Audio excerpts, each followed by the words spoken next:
Tanya nih Ustadz, kalau Tuhan Maha Kuasa Ustadz ya, kenapa nggak semua itu dibuat baik aja Ustadz? Kenapa Allah tuh seolah seperti gagal membuat yakin akan kekuasaan Dia?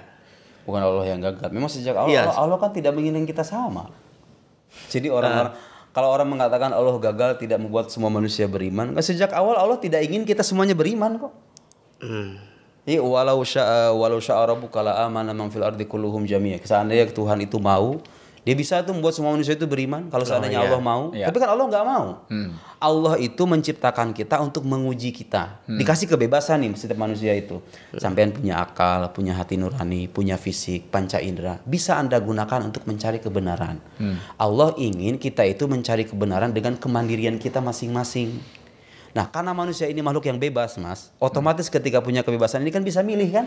Ya. Bisa milih jalan. Itu konsekuensinya kan gitu. Coba sekarang, sampean milih mana? Milih jadi benda mati atau makhluk yang punya kemerdekaan dan kebebasan? Lebih istimewa mana gitu maksud saya? Yang kedua, Jelas dong, ya kan? Tergantung kondisi. Ustadz. Lebih bernilai makhluk yang punya kemerdekaan dan kebebasan ketimbang benda mati yang tidak punya kehendak sama sekali, ya kan? Iya. Allah menyeting kita sejak awal sebagai makhluk yang bebas. Iya. Dengan kebebasan ini konsekuensinya ada yang mau beriman, ada yang nggak mau beriman. Oh. Dan Tuhan memberikan kebebasan. Ingat kebebasan tapi dengan pertanggungjawaban loh ya.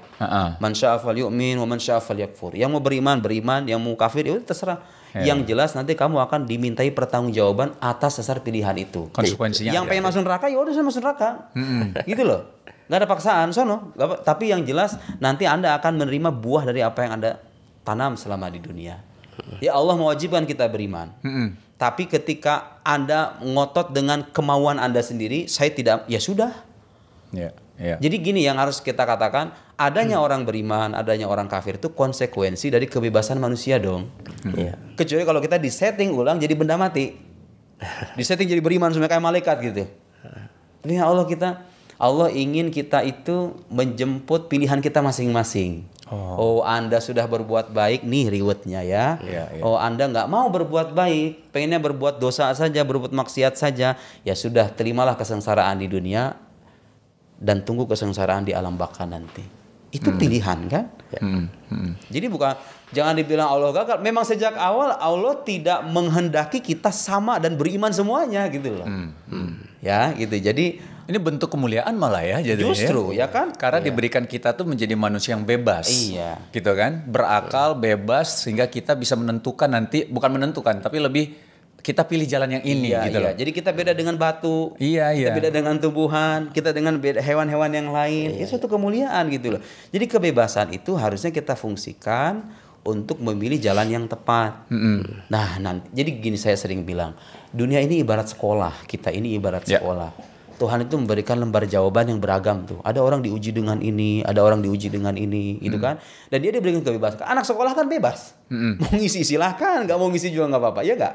Tapi nanti kena tanggungnya ya kalau misalnya nggak ngisi, udah kamu nggak naik Nilai kelas, jelek, misalnya, ya kan? Uh-uh. Nah kita itu sekarang sedang dalam masa-masa ujian.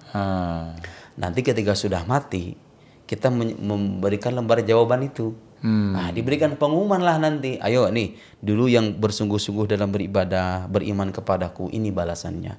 Allah menyediakan mala ainun ra'at, wala udhunun sami'at, wala khatar ala qalbi bashar.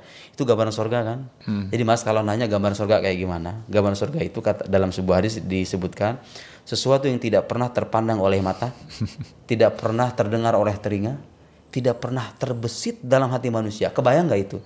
Jadi kalau Anda membayangkan surga sekarang itu nggak bisa dibayangin. Nggak bisa bayangin. Berarti kalau mata pernah melihat itu surga lebih dari itu. Iya. Oh iya. Apapun itu, mau kecantikan, mau keindahan, mau kenikmatan semuanya. Coba kenapa kita nggak tergoda untuk menjemput hal yang istimewa itu, untuk mengarahkan diri untuk menyambut panggilan ilahi itu. Kenapa kita memilih jalan yang sebaliknya gitu loh? Itu kan kita diberikan pilihan kan sebetulnya kan. Ya kalau Anda mau merasakan itu ya monggo. Ini jalannya gitu. Ya.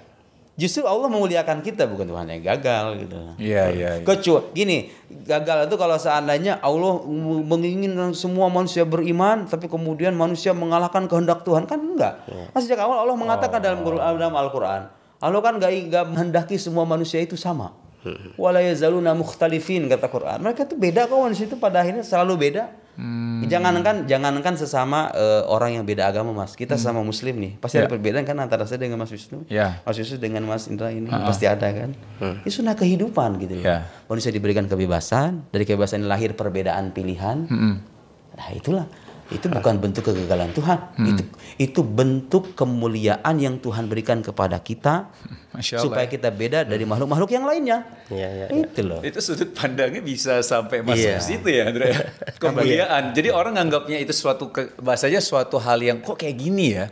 Ternyata itu mulianya kita tuh karena hal itu ya. Dengan kebebasan itu. Dengan kebebasan itu gitu loh.